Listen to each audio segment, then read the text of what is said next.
Welcome to The Business Strategist, the show for CEOs and founders ready to scale fast, lead smarter, and build a business that doesn't rely on them.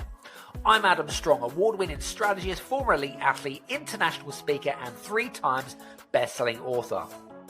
After 3 decades in business, I know exactly what it takes to grow, scale, and exit with impact.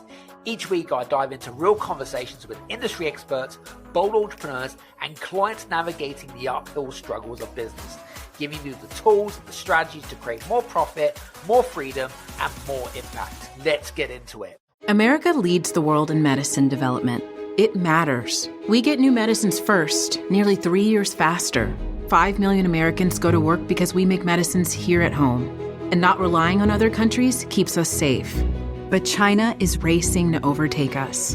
Will we let them, or will we choose to stay ahead? When America leads, America cures. Let's tell Washington to keep us in the lead. Learn how at americacures.com. Paid for by pharma. What if your greatest advantage isn't tactic, it's not a strategy or any particular market trend, but something that you have forgotten how to access? Now, in today's guest, she doesn't just help elite founders like yourself unlock their next level, she shows them how to remember who they really are. Now, I'm thrilled to have the amazing Taryn Voget, now the founder of the Genius Lab and the host of the Everyday Genius Show. Now, for the last 15 years, she has basically been the secret weapon behind some of the most visionary leaders on this planet. And from billion-dollar founders to startups to masterclass creatives, spiritual leaders, Taryn's genius really lies in showing people the genius that they didn't even know even existed. Now, this is going to sound fluffy. It isn't fluffy stuff. We're going to go in deep. It's going to be grounded. It's going to change your perspective on how you see yourself as a founder. So if you ever hit a wall, if you ever feel disconnected, or maybe at the moment you feel a bit disaligned, or you're scaling too fast and something is a little bit off, then what you're about to hear might be the next chapter, what you really need to look for. So today, what are we going to be talking about? Well, we're going to be talking a little bit about what the ideology of what the genius is, but more importantly, we're going to be talking a little bit about how to disrupt subconscious patterns. We're also going to be talking a little bit about how to become more self-aware on how to tap into that genius. Now, there are some great examples of genius people when it comes to mind. We're going to talk about people that spring to mind, what makes them so unique in what they do, but more importantly, how you can actually tap into your own genius, okay, and how it applies to you. And we're also going to have a little bit of fun, hopefully, towards the end. So without further ado, Taryn, welcome to the show. I'm so thrilled to be here, Adam. Thank you so much for having me today. Great stuff. Looking forward to, it's a really, I was going to say to you, just off the cusp there, it's a really unusual topic. It's not something that we've spoken about so much, especially with a lot of our listeners that are kind of like rushing around like headless chickens most of the time, right? And either are working in high scale, fast growing companies or scale ups or whatever it is. We begin to forget to know who we are and what we're about. Does that make sense? Makes sense. And I see this happening a lot, especially with founders, is there's so much to do and you have to wear so many hats that it's really easy to lose track of your own signal sometimes just in the getting stuff done. Yeah, no, I totally get that 100%. I think entrepreneurs and founders, we go through these, what I call transitional phases. Now, I like to have what I call aha moments. I don't know if you ever have those, but you probably do, being a kind of a right brain creative. But I tend to have these aha moments. But every time I have an aha moment, I tend to write it down on a piece of paper because I never want to forget it, because I'm a little bit left brained. And sometimes I just, when you're thinking about something and you forget it and you're like, oh, damn it, I should have written it down. But anyway, off the cuff now. Let's go straight into it, because I want to kind of go in slowly first of all, and then we're going to get a little bit more advanced. But tell us a little bit more what you said off air, and also with some of the content that you put out there, is that everyone is kind of a genius in themselves, but I suppose they haven't been shown how to see it within themselves. Can you break that down for some of our listeners who feel maybe stuck or they feel disconnected from what they actually want? So I've spent the last 15 years deconstructing how genius actually works. And I built the Genius Lab to do that because what I realized happens is that when people get really good at something, it happens very quick in their mind, and they can't slow it down enough to see how they actually do what they do. And then secondarily, when you're trying to learn from somebody who's really good, they have no idea how they actually do it. They might know bits and parts and they can tell you pieces of it, but the real difference that makes a difference is something that's very quick and subconscious. And so I built the Genius Lab to unpack and deconstruct that because I was just curious how people get such incredible results. And in the process of that, I discovered how genius actually works and what the elements of genius are. But I think people have a really skewed notion of what a genius is. I think a lot of people have this idea that you can measure genius on an IQ test. And there's a whole history to even how the IQ test came about. But in my experience, the IQ test has really nothing to do with what I would call an everyday genius. And one thing I discovered is that genius and passion are so tightly linked that I've really never in all my years met someone who is what you might call operating at genius level without a lot of passion and excitement for what they do. It's like the fuel, but it also creates a lot of other really great things when you're in that energy. And one of the challenges I think with founders, and I work with a lot of founders and I work with a lot of CEOs of scale-up companies, is that it's really easy to lose that spark when you're so busy doing so many things. And so a lot of times I feel like my greatest service is to help people come back to that spark within them and to really operate from their own zone of genius, because you're going to get such better results when you do. Yeah, totally. I can totally resonate with what you're saying. With what you're saying, 100%. Yeah, I do believe that kind of from my perspective, and I'm just kind of quoting from personal experiences. For me, I think the reason why there's a multitude of different reasons. Number one is self-awareness being one of them, or a lack of self-awareness, should we say. But number two is that if you don't have the bandwidth to kind of like to identify what that looks like. I mean, I'll be honest with you. I've had so many conversations with founders that said, I feel like I'm doing really well, but something's not quite right. Like it just doesn't feel aligned. There's a disconnect. I've had it before. I mean, for those people that are listening in that are in that realm right now, what do you do for them? Like, well, how do you get them back on the rails? There's a couple of categories of people. So the one that we're talking about right now is you're maybe a founder or CEO and you're doing your thing and you maybe even doing it for a year or 10 years, doesn't really matter how long, but you feel kind of unfulfilled by it. There's that point where you're like, God, I'm busy, but I'm not like, oh, I love this still. Or I'm not feeling like I'm just in my own zone of genius. That's like a feeling you have. And so in that case, so for that category, I think my coaching is often around, okay, well, how can you get back there? And the answer is different for everybody, but you see themes after a while. And some of the themes are, it's just really easy to think that you need to do it all. And so how can you get creative, even if you're resource constrained, about either stopping it altogether and just not doing it, which is hard for a lot of people, myself included. It's finding a way to outsource it to a staff member, an overseas agency, whatever. There's a million ways to do that. Or find a way to actually love it. Because sometimes that's the answer, right? Like you think you're like, oh, this is a drag, but if you could just kind of tweak your mindset, you could actually love it. And so it depends on the person, but there's really different strategies to kind of get rid of a lot of the busy work, because there's like a tilt that happens, like let's say that, 100% of the time you're doing what you love and you just can't wait. And every minute is just pure excitement and pure joy. Like that's at 100. And then the 0 is, oh my God, I hate my life. I just need to be done with this. Most founders and CEOs are probably somewhere more in the middle. They love half of it and half of it's kind of a drag, right? And 50-50 is not a terrible ratio. When it tilts over to like 60% that you don't love, that's when you start to get in burnout land, because doing what you don't love is the trajectory for burnout. I know, because I've been there 3 times in my life very seriously.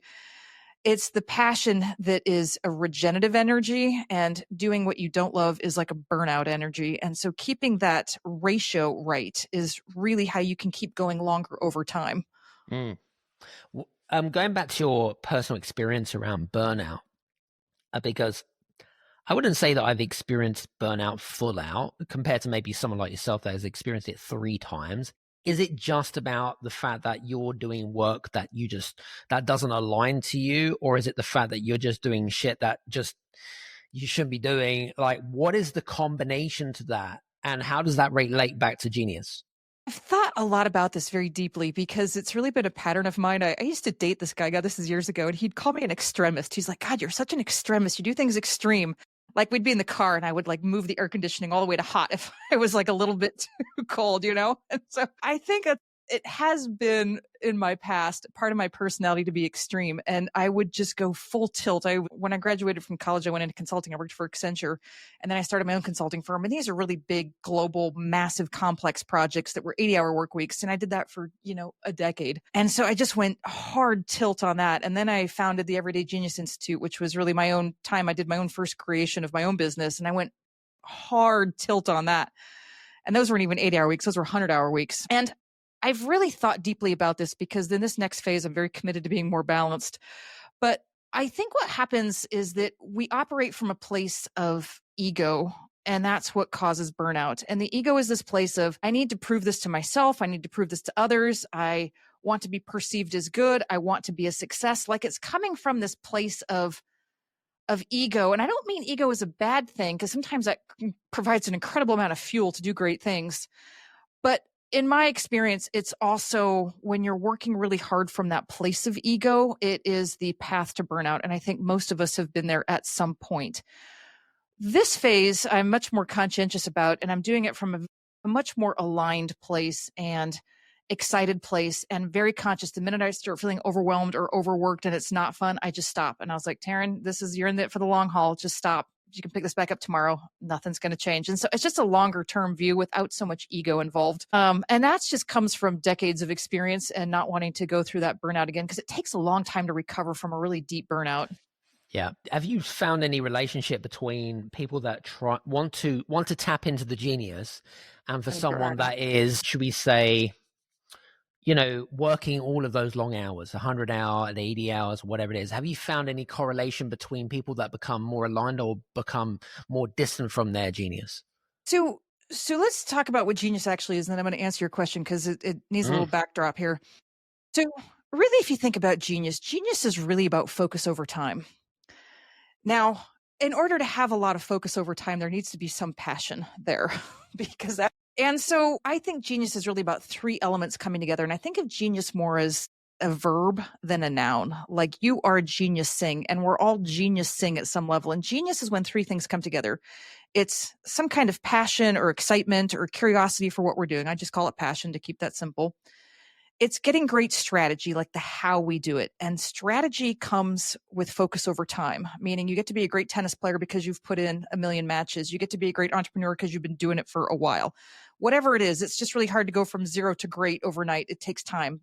Strategy, how you do it, is that middle element. So passion plus strategy. And then this is where the magic of genius comes in. It's what I call channeling.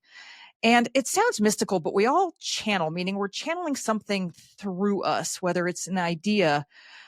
A lot of people talk about writing and being in a flow state. Some people talk about it being in the zone where time stops and you're in that zone. And we all have experiences of that in our own way, but it's really where it's almost like something comes through you rather than you are the doer of it. And those are when really genius moments or insights or ideas come.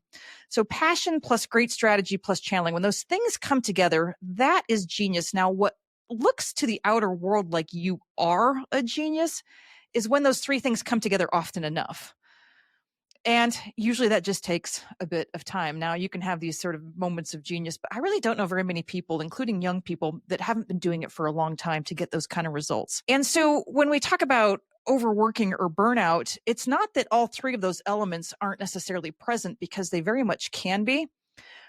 But I would say, what's the driver for that passion? So the driver for the passion can be really like, this is my deepest joy, my deepest excitement. It thrills me. It lights me up. It's like you don't want to do anything but that because it's just so fun and cool. That's a great driver. The driver I've often experienced in my own life is a bit of that, but more of, and I need to prove it to myself and to others that like I'm great, some version of that pattern. And so when it comes from that energy, you can still have absolutely genius results. It often leads to more of a rapid path to burnout in my experience. But the other thing is also true is sometimes we're not burned out because we're operating from that place of like, I just call it ego, and I don't mean ego is a bad thing. It's not a bad thing. It's just kind of like, that's like an energy. Sometimes we're just done with that version where we're like, we pushed hard, we did it, we exhausted everything we wanted to learn or gain or experience, and now we're ready for something else. And so it just loses interest to us because we're ready for a different expression. And so that often happens. People say, oh, I'm burned out. Well, you might be burned out, but you also just might be ready for something new. Yeah, I agree on that, actually. Interesting. I just had I'm going to share my epiphany with you. In terms of characteristics and to be able to allow yourself, you talked about passion. I love the passion strategy and channeling. My thought is you've got to allow yourself to be open-minded enough and to get out of a comfort zone in order to discover this, I'm assuming, well, from my perspective, but also, I mean, human beings, when it comes to change, we're habits of creature type thing. And so sometimes humans find it very difficult. Founders, entrepreneurs, we find it very difficult to change. Do we have to allow ourselves to be able to change and to allow ourselves to accept that if we want to tap into this, new power, this superpower that you're talking about, do we have to allow ourselves to say, okay, well, I've discovered this.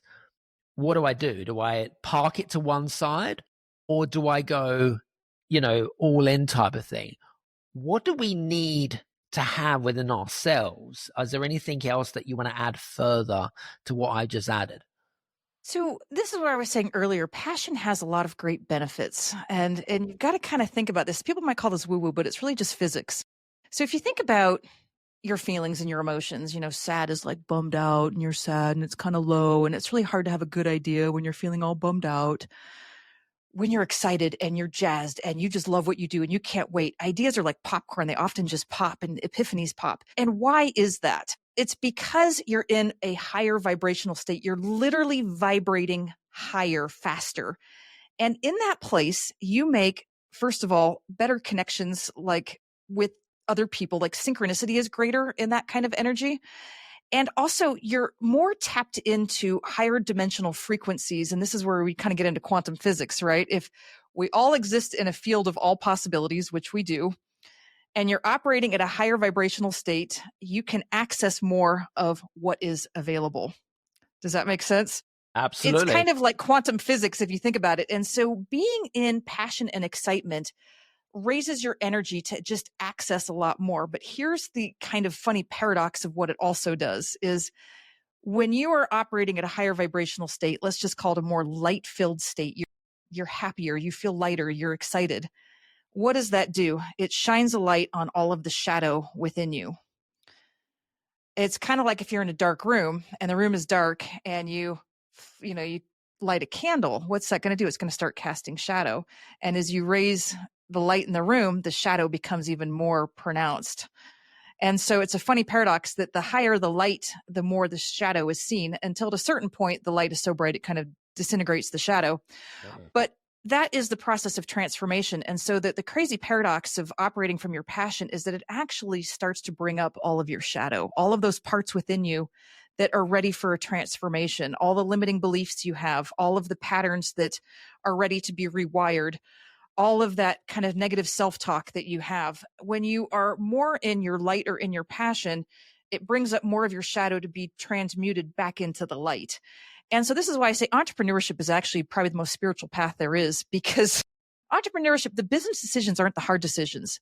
Emotional management is what's hard. And why is that? Most entrepreneurs are excited about what they're doing. They're in that higher vibrational state. What's that doing? It's bringing up all of their fears, all of their limiting beliefs, all of their, am I good enough? All of their, oh my God, I'm amazing. Oh my God, nobody loves this. It's just this constant emotional management, because that's what the light does, is it brings up that shadow. And so entrepreneurs are on the ultimate spiritual journey of transformation into this incredible next version of themselves, if they can handle the emotional part.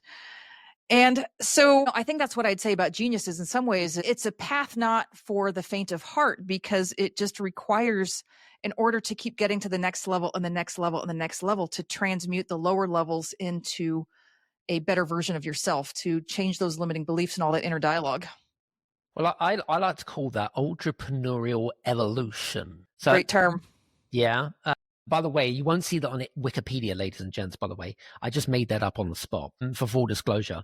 But I think it really describes, the journey that you're breaking it down, because, again, we go through transformational shifts, right? And what it makes us as the person, but, you're evolving. You're constantly evolving. I certainly am not the same person as I was 10, 15 years ago, let alone 6 months ago. And I'm sure you're exactly the same, right?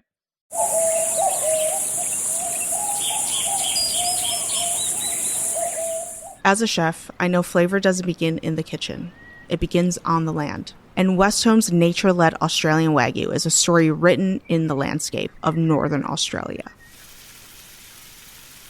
Cooking is storytelling, and Westhome Wagyu carries a story of Northern Australia itself. Raw, powerful, and deeply authentic. It's a testament to the passion and care raised in the rhythm of Northern Australia. I'm Chef Maylin from 88 Club in Los Angeles, and I invite you to visit westhome.com/Maylin to learn more. And taste a story only Westhome nature-led Australian Wagyu can tell. That's westhome.com/MEILIN. Yeah, and I just find this to be true. Maybe that's why I like working with entrepreneurs so much, is because it really is a path of growth. And you learn a lot on the business front, but I find that the business decisions are often not where people get jammed up. It's the other stuff that is ready for growth and transformation. And when you're on the entrepreneurial journey or the founder journey, it's just a very rapid path of growth and self-discovery. And then this is where we were talking about earlier. Founders can get kind of jammed up because you can hit a wall sometimes, and then you've got to have a breakthrough and make some changes in order to get past that. Yep, I agree on that. You talked about energy, but you also taught, without kind of being woo-woo, spirituality in a way, what I call spiritual energy. You've got spiritual, but then it's not just intellectual, but for people that are used to like systems and metrics and numbers, how do you help them shift there to a deeper awareness of what we're talking about today? Because, we all have different personalities. We are wired differently, aren't we? Any thoughts about that? Things can be true at the exact same time, meaning we can be both spiritual and deeply practical and manage our metrics and our KPIs and all of that, right? All of this can be true at once. What I find is interesting is some people just get really jazzed and passionate about numbers. Like that is what lights their fire. And so they design businesses around a lot of data, a lot of metrics, a lot of that kind of thing. Other people, that's just not their jam. My sister is a genius baker and she has a wildly successful bakery. She doesn't track a damn thing, not the cost of butter, nothing. And she is crushing it. She's just in her zone of genius and she just makes great things that people love. So there's so many ways to be successful. What I think is the common thread is where it excites you is where you lean in, because you can be successful at anything in any way. And that's why, it's really easy to get twisted up as an entrepreneur of, oh, well, this person had this blueprint, and if I follow their blueprint, I could have their results. Well, no, you can't, because that might not be your jam and your passion and your excitement. Sometimes it's taking those insights in and saying, would this light my fire to do it this way? It's a good point. Yeah, very good point. It's interesting you talk about numbers. My other half, she's super passionate about numbers. Like, give her a spreadsheet, she's like super hunky dory. Give me a spreadsheet, I'm running a mile. But that's our genius. Anyway, and you can be successful both ways, right? Because you're both operating in your place of excitement where a lot of great things can happen, and you optimize in those spaces. Yep, absolutely. Let's talk about subconscious strategy. How do you help founders specifically identify the invisible patterns that's driving their behavior? Like what happens when they kind of finally see what you're all actually talking about? So for me, it's, if I were to say I had a genius, it's that I'm really good at just intuitively seeing it. So if I have someone that I'm working with or a team I'm working with, but let's just pretend it's a founder or CEO, they come to me with a problem, Taryn, this is what happened or that, and we'll have a conversation. And then it just leaps out at me kind of what the underlying issue is. And I will give you a great example of what just happened in a coaching call last week with a client. So I've got this client, he's starting a new business. He's a very successful executive, but he's starting his own company. And we were talking, and he's just going to be successful. He just kind of has that it factor. But what I realized after 20 minutes of conversation was that he needed to shift his mindset from being, a CFO to a CEO. And that's a mindset shift. And it wasn't anything he said. It was just something that I just intuitively picked up on. I'm like, oh, he's still not the leader yet. He needs to be the leader. Right. And so we did a transformation process. And this is something I do in my coaching calls is I do it real time, and we make very deep transformation very quickly, and, just helped him upgrade his mindset to that. I had another client that was, she has her own business, and, she's just been really jammed up on some stuff, and her thing is a lack of focus. So she just does too many fingers and too many pies, and it's just really diluted. I'm going to kind of put a spanner in the works here. And I suppose I want to challenge in what you do. And I suppose the first thing that comes to my mind is, why should anyone care about what we're talking about?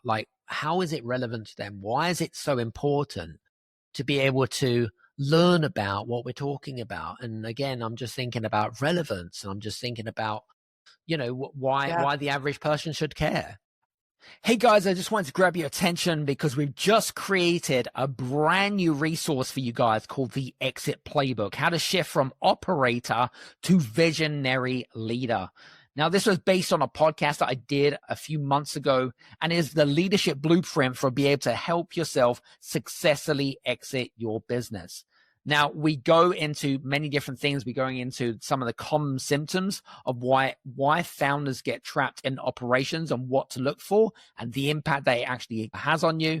We also go into some deep dive exercises that addresses some of the fears, some of the reflections, also how to basically let go of some of the control that you have, but more importantly, how to shift your identity within your business and how to align your strategy to your exit, and how to challenge your belief systems, more importantly. Listen, it is a free playbook. The link is in the show description notes. Enjoy. I think you're going to find it a really useful resource. Take care. Well, I'll tell you a great story, and it's about my dad. So my dad is probably my greatest, he's just like my greatest human on the planet. I love him. He's also been my greatest teacher without realizing it. He had a semiconductor business. And since I was pretty little, I went to go work with him. And that's where I learned how to file things alphabetically and send out checks and deal with, vendor calls and all the things. And he started off with a passion. And over time, it was just a tough business. It was successful some months and not successful other months, and payroll was a struggle half the time. And, it was just never a really thriving business, but he had 6 kids, and he just kept day in, day out showing up and plugging away. And he'd always have this saying. He said, Taryn, when my ship comes in, then we're going to go on that vacation. When my ship comes in, then we're going to do this great thing. And it was always when my ship comes in. Well, here's the crazy story about my dad. He showed up every day. He is so consistent. But he wasn't happy. He started having a lot of lower back pain, and he went in for some surgeries, and it never really fixed it. Well, anyway, his ship did come in, and it was a crazy story how it happened. It was, if you remember, was it 2008 or 2009, the financial crisis? It was a month before it hit, because it was also a month before his 65th birthday. Holy crap. And in some galaxies, not just universes aligning, like universes and galaxies and multiverses aligning, he sold his company for a metric ton of money, a company that was worth nothing really. And somehow, I don't know how, his ship came in, and he sold it for a whole bunch of money right before the financial crisis and right before his 65th birthday. After the financial crisis, they didn't sell these companies. I think it was 2 years before another deal was done in that space. So it was just this crazy timing. But here's the sad part of the story. So, we threw him a retirement party. We had this big blowout at Cavallo Point in Sausalito. It was this really fun thing. And he never once, not even one day, was able to enjoy it because his health was just garbage. His back was so bad he couldn't stand up. And lower back pain, they talk about this in sort of metaphysical circles, is related to financial stress. And he had a lot of it, raising 6 kids and all this. And here he is retiring at 65 with all the money he ever needed. Finally, his ship came in, and he couldn't enjoy it. And it's been like this for 15, 18 years now. And, what did he do? He spent money renovating his house and he just has a bigger castle with which to be miserable in, not because he's mentally miserable. He's just physically so miserable. And I thought, well, that sucked. I mean, yeah, we all went to college and he provided for his family, but I guess there's like a point in that, but he's been so physically unwell because he just never focused on doing what excited him. He just did it because he felt like he had to. And so while on the one hand you think, okay, well, the story has a happy ending. He sold his company for a lot of money, but did it? His health is absolute garbage. He hasn't enjoyed a dime of it. He's been completely miserable for 18 years. And quite frankly, he was pretty miserable for 50 of it because it was a company that he just didn't really enjoy after the first bunch of years. So, I'm grateful for what he was able to provide, but I'm sad for his journey because I think it could have been different had he done more of what he was passionate about, made different decisions, had better coaching to help him kind of make some adjustments along the way.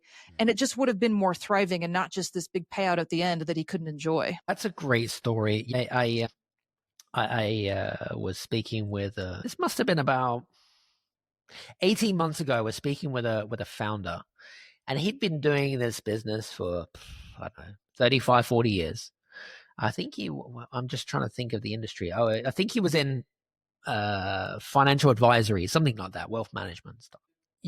When you speak to someone and you can see that their energy is just all gone, and you go in there and he wants some help, but that it's just like the batteries have they need to be recharged, right? They're just gone. Do you know what I'm saying? And I thought, okay, well, that was a positive call. And it was just like the guy just was so he had such a fixed mindset that the way that he was doing what he did, that was the best course of action. And I just said, well, how's that working out for you for the next 35, 40 years? You're going to continue to do what you do. But also, do you believe that there's an element of, and again, going back to your dad and the chap that I was just talking about, do you think they're so fixated on the ship comes in, right? But then there's an element of luck. Come on, there's luck out there, right? Whatever the universe is going to reward you for your hard work. But then there's the point where, when do you give up? Like, when do you just throw the towel in? And I just can't quite understand the psychological element of, yeah, I know I need to provide for my family, but then at the same, they can't see the bigger picture. Do you see what I mean? Like, I see it all the time. People destroying their health, but they can't enjoy their wealth. And it doesn't matter if you're in entrepreneurship. It doesn't matter if you're in corporate America, whatever it is, exactly the same pathway over and over again. Do you see what I'm saying? Yeah, fear is a powerful thing. And I'm really passionate about helping people shift belief systems because, in the case of my father, the belief was, well, I can't start over and make this kind of money. I can't do what I really love. And because I've got too many people relying on me. Like, he had a lot of beliefs. And in his mind, it was so true. There was no other way. And I think a lot of us get stuck in this. Now, it might not be that for me because I'm pretty good at pivoting, but other things in my life I am rigid about. And it's because it's like, oh, well, that's the only way it can be done. And so fear is a real thing. And it keeps us in patterns that don't serve us. And so a lot of my work is helping people rewire those beliefs and break through those fear points, because on the other side is a breakthrough that is so much better than the reality that you're living.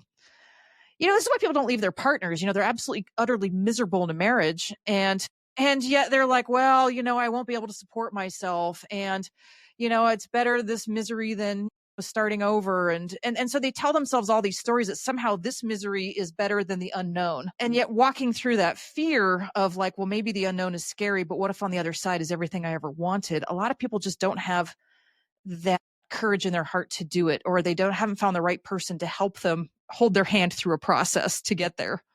Based on your work, what would you say is maybe one habit or one limiting belief that you see within founders or CEOs that's blocking themselves from discovering their genius? That's hard because everybody's so unique and everybody's on their own journey. But if I were to say that I see patterns every now and again with that, the pattern of a founder is often I need to do it myself. And there is a mental shift that happens to, I need to do it myself, to I need to hire people to do it for me. And the good founders are able to make that pivot. The ones that kind of stay stuck in founder land or very small company land are the ones that haven't quite figured out how to leverage others to do the work, and they're just providing the vision. That's a common thing I see, and I help people break through. The other thing I think is, this is going to sound crazy, but there is something about a lot of people, especially I live in California, and I did a lot of my work in the Bay Area, so Silicon Valley. There is a real hustle culture there that's like, if I work hard, then I'll get all of this success, money, wealth, whatever. It's a real work hard for this.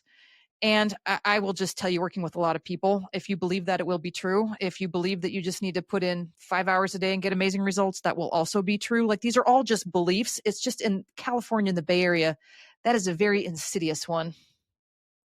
I don't think, personally, I don't think it's just isolated to that. I think I used to believe that.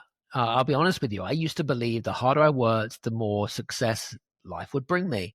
But that was a belief system. I've now obviously challenged that thought process. But again, it also goes down to your life experience, like who you hang around with, your environment, like so many different mitigating factors that builds these belief systems. That's why they're called belief systems, right? Because it's what we believe in, and doesn't matter what I say or what you say, it's going to be true because it belongs to me. Yeah, right? and your whole world just feels like that's the only possible reality that can exist. And that's the insidiousness with those kind of beliefs, is that it makes you feel that there's no other possible reality. And yet there is. But I have a question for you. How did you break through that belief about working hard versus, working smart, or whatever your new belief is? It's a great question. Well, most of the listeners here will know I'm from an athlete background. So, and so when I grew up, when I was a kid, I grew into elite athletics when I was very, very young. But I didn't have the support structure. I didn't have the mentors or whatever it is, but I did have a coach. Yeah. And so I suppose it was kind of drilled into me, where I thought that, if I worked hard enough, then I'm going to be a winner. Right. That's kind of my belief system. But then where the fatal mistake was is when I transitioned that into entrepreneurship and running my own business. I had that same mindset. Yeah. I thought that in order to put in more, I would get more. But actually, then it has a knock-on effect to the relationships that you have with people. It has a knock-on effect to your environment. It has a knock-on effect to your health and all the other things that we've just talked about today, right? But I've also come to learn that actually less is more. Tim Ferriss talks a lot about it on the 4-hour work week, right? Less is more, right? And when people think about the 4-hour work week, some people think it's impossible. It's not impossible. It's not about the quantity. It's about the quality, right? It's a bit like, I'll go back to my days as an athlete, right? An athlete doesn't just compete. An athlete practices, an athlete trains, an athlete goes to his nutritionist or dietitian, an athlete gets sports massage therapy for rest and recovery, an athlete goes and does functional training to make sure that they minimize injuries. Like, it's a whole kind of ecosystem of all the different things that you need to be a successful athlete. Entrepreneurship is no different.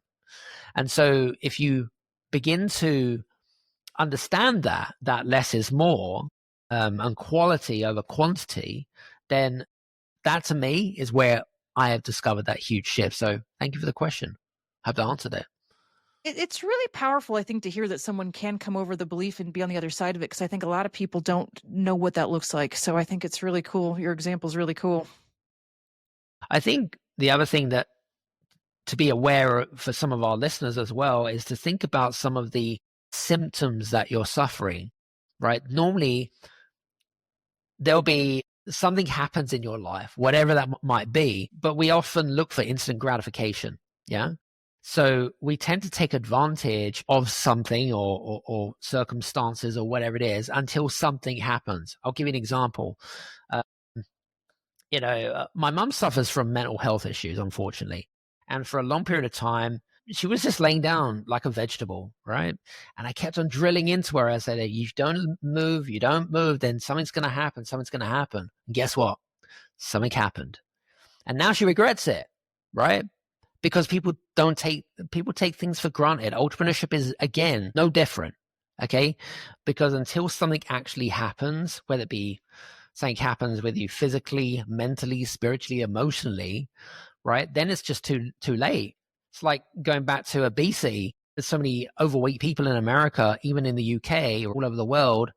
Hey, if you're going to if you're going to go to McDonald's 5 days a week, of course you're going to be overweight, fat, and miserable. There's no way around that. So I don't know. I just feel like there's this kind of like people just take advantage of the circumstances until something happens. And then there's a switch, and it's normally pain, fear for them to just kick their ass and just go. Does that make sense? Yeah, I mean, I think sometimes life brings us these really intense moments that force us to, through a transformation process we would have never done otherwise. Sometimes it's people getting fired from a job, and that's the thing that just, they're finally like, okay, well, fine, then I'm going to go start my thing finally. Or it's a health crisis, or it's a relationship crisis. You know, we get these really intense moments because it forces transformation. And on the other side of it, we're a better person, but it can be a really tough period. Yeah, absolutely. And not everybody heeds the call. Not everybody heeds the call. Nope, absolutely. And then suddenly it's too late, but hey ho.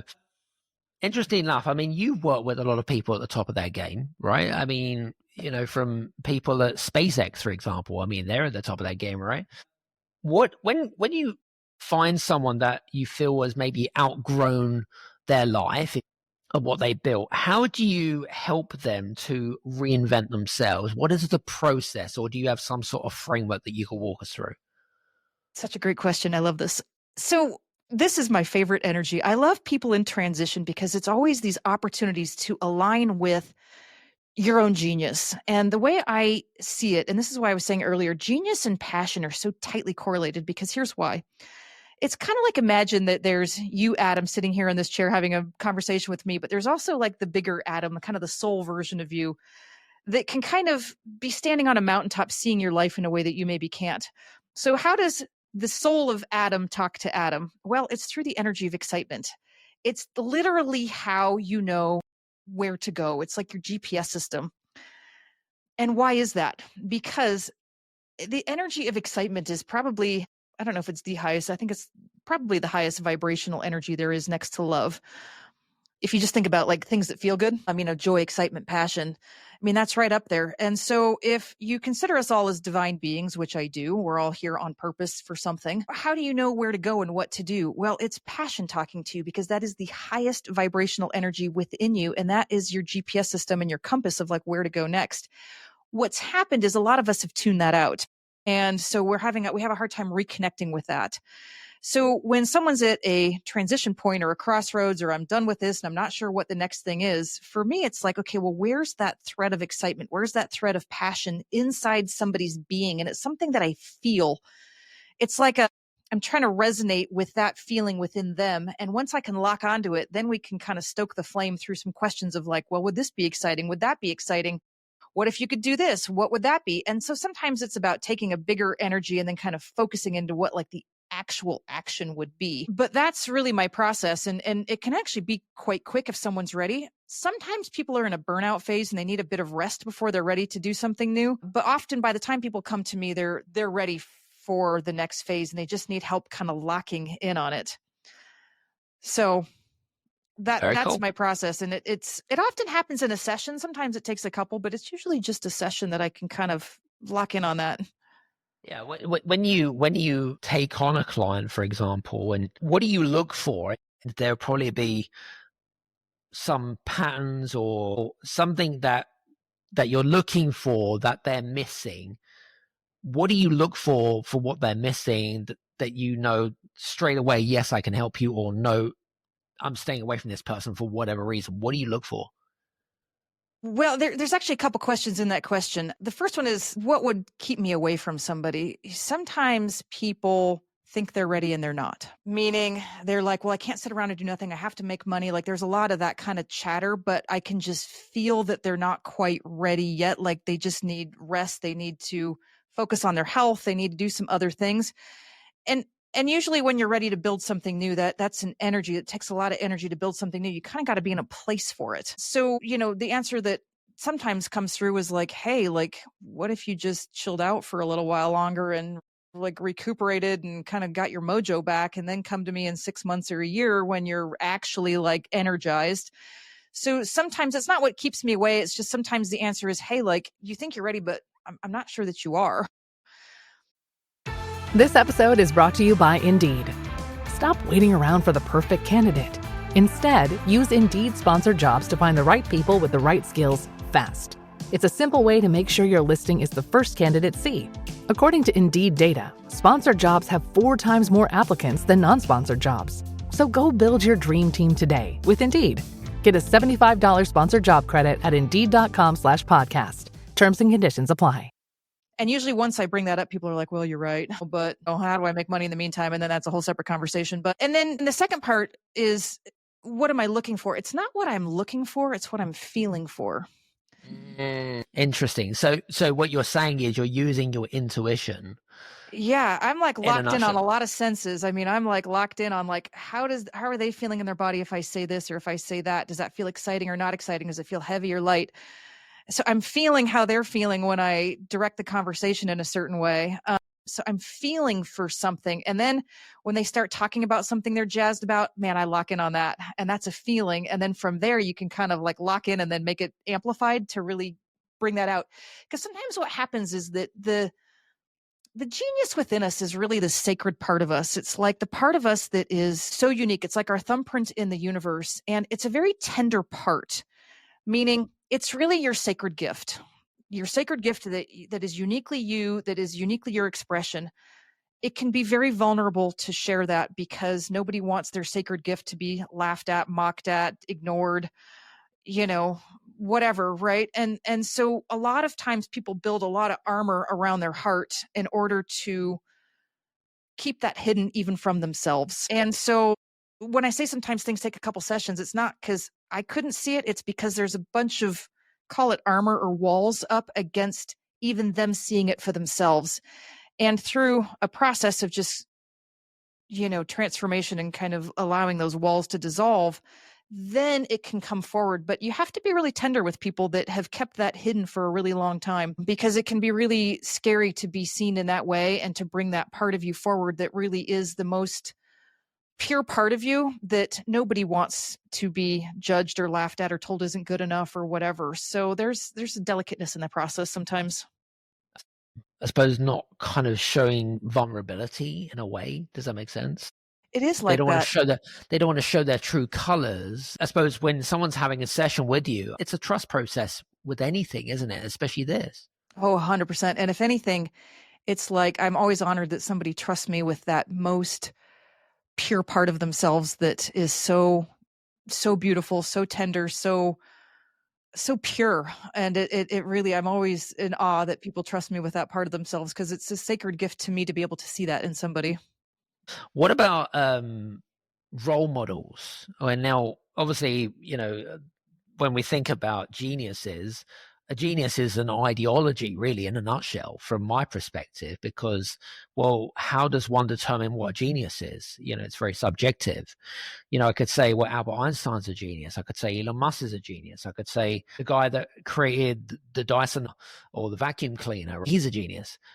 When we think about being able to tap into that intuition and being able to tap into our geniuses, are there any role models that you think about that helps you to kind of create that connection? Because I've really deeply understood how genius works, or I deeply understand how genius works, I can see in almost anybody how they are geniusing. And I find it just as beautiful in my sister, who's a baker, as a Elon Musk, who's doing just some super interesting things in the world, in terms of his inventions and all of that. Like, to me, they're not really different in terms of what it is. It's just the scale. Yeah. So I see it equally beautiful. I don't think one is more beautiful than another, because it's the same process. It's just a matter of scale or impact. And my sister is crushing it in her corner of the world and having an amazing impact and making a lot of people really happy. And that to me is just as cool as a lot of electric cars that can drive themselves, which I think is super cool. So when I think of role models, I don't know that I look at it quite that way. Personally find really interesting, just as Taryn's personal interest, is what it takes for someone like an Elon Musk. Like, I've never had him in my Genius Lab, although I think he'd be fascinating. But what's intriguing to me about him is his memory. And I would love to deconstruct that, because that guy, by any accounts, and I've worked with a lot of people that work for him, it's just how much he remembers. I mean, that is just mind-boggling to me. And then his ability to stay on signal and tune out all noise, I think, is a very unique genius that I've just never seen quite at that level. So every now and again, I get intrigued by somebody, because I'm like, God, how do they do it? But I'm also just as intrigued by my sister, who just makes these pastries that you're just like, oh my God, this is the best thing I've ever eaten. I think the role models for me are I just appreciate anybody who is doing anything exceptional. And it doesn't really matter what it is, because I find it all interesting. But to your point about genius and it being subjective, I mean, there's so many geniuses that were never recognized in their own life, and they were only recognized after they died. So the world is not a great judge of genius in the moment. And so I think so many of us, and I include myself in this, is I'm looking for external validation of, did people like it? Was it good? Well, the world's not a great judge of genius. And if you play the long game, and the long game might be multiple lifetimes, it may be that in 5 lifetimes, you and I are considered the most brilliant thing that ever walked Earth. We don't know. Right. And so I think the trap that I'm really trying to reprogram my own brain on is to not look for external validation of, was my TikTok popular? Did everybody like that video? Did what I say land?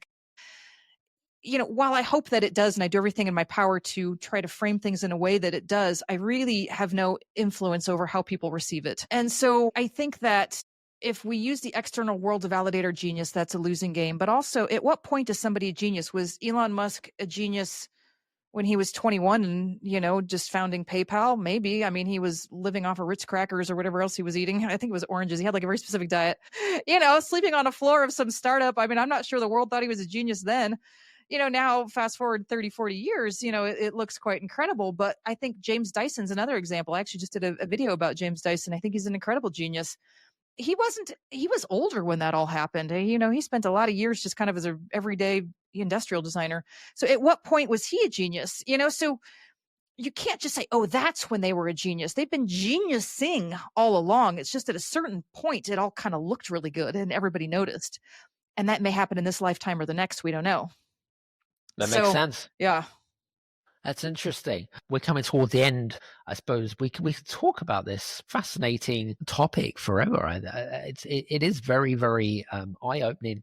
And for you guys that are listening, and I hope that you're taking notes, more importantly, because again, I hope that Taryn has really helped you to kind of deconstruct, but more importantly, how to switch your, I suppose, call it awareness antennas on, so that you can really tap into something that, your genius effectively, especially if you're going through a time of transition, whether you feel right now, if you feel aligned right now, if you feel content, if you feel happy. And again, how are you evolving? How are you growing as an individual? And are you doing something that are you happy with, or happy doing, if you like, and can turn it into something which maybe you can monetize or commercialize or whatever it might be. Don't be the miserable person that just does something because they feel like they have obligations, because I see it all the time. It takes you down this path of complete unhappiness, and yeah, it's just not worth it personally. But yeah, that's just my two cents on that one. Anything to add? Well, I think that was a beautiful summary. And what I might add for anybody listening is every moment is a choice to do what lights you up and to really live a life that you're just fulfilled by. Like, every moment is a choice. And even if you can't see a pathway to a different choice, I promise you there is one. And sometimes it just takes a little mind expansion and a little awareness to see what that new path might be. Yeah, very interesting. I'm just also thinking about, like, if I'm actually tapping into my own genius, and I suppose my question to myself would be well, how do I know that I'm on that right path? Well, I think that's probably the most powerful question there is. And what I would ask you is, well, let's just do a little live right now, coaching in the moment, which is, on a scale of 1 to 10, how excited are you about what you're doing? I think I've always been pretty excited. I have quite even when I do podcasting, right? I a lot of people, they come off the podcast and they're like, damn, that was a good podcast. Like, your energy's off the scale, right? My belief is that I would never do something if I just didn't enjoy it. That to me just makes zero sense to me. Like, that's just not fun. it's got to be fun to me, right? So in response to your question, I would say that for me personally, I'm in what I call transitional. I've discovered something over the last 3 or 4 months, and I'm working on it, and I'm super content, happy with it. I would say right now an 8 out of 10. Okay. That's a good number. And if you had a magic wand and $1 billion and you never had to work a day in your life, but you could wave a wand and do something to take that 8 to a 10, what would you be doing? Oof, that's a good question. What would I be doing? Well, I think that I'd still actually be doing the more aligned to my mission and vision, which is all about helping a lot more founders to be able to exit their business, right? So we're going through this really interesting. So we're now shifted from the industrial age to the digital age. Yeah. So we've already made that trend. We're already in the midst of this transitional, but there's obviously resistance. And so we're kind of coming to this really interesting point now where there's a lot of baby boomers coming up for retirement. People that were born after, between World War II and up to 1962, people have been running in business for an eternity. And the sad reality is that most don't have an exit strategy. Their belief system is, I'm just going to wind my business down. That is a sad reality for people, right? Even if I had $1 billion in the bank, right, I would still go out and fulfill that mission and vision. I would still want to help more founders and CEOs to be able to exit their business and show them that there is a different path. There is a different way to do things. It doesn't have to be done the way that you want to do it. But if you choose and want to do so and you want to go a different path, then let me help you. You know who I love kind of in a similar field? You probably know her, Cody Sanchez, I think has really brought a lot of awareness to this topic as well. And it's so fascinating because I don't think people realize the wealth transfer that would happen with all of these founders that are now retiring if they sold their business versus just closed it down. All right. Well, since you asked before this call if there was a little something we could do at the end, you ready for it? I'm going to help you. Go for it. All right. Go for it. Because what I feel for you is I wouldn't call it a block, but it's almost like an unlock. And the unlock is to do this on a bigger stage in a bigger way. And I'm not quite sure what the sort of thought process is, but it's all right, here, do this. Just close your eyes for just a second. Okay. And picture impacting not just 1 million people, but 10 million people or 10 million businesses, right? Like a big number, like a really big number, and see all those people happy with their exits and all the new owners happy with their purchases or however these transactions happen, right? Not even 100,000 or 1 million, like 10 million, like a really big number.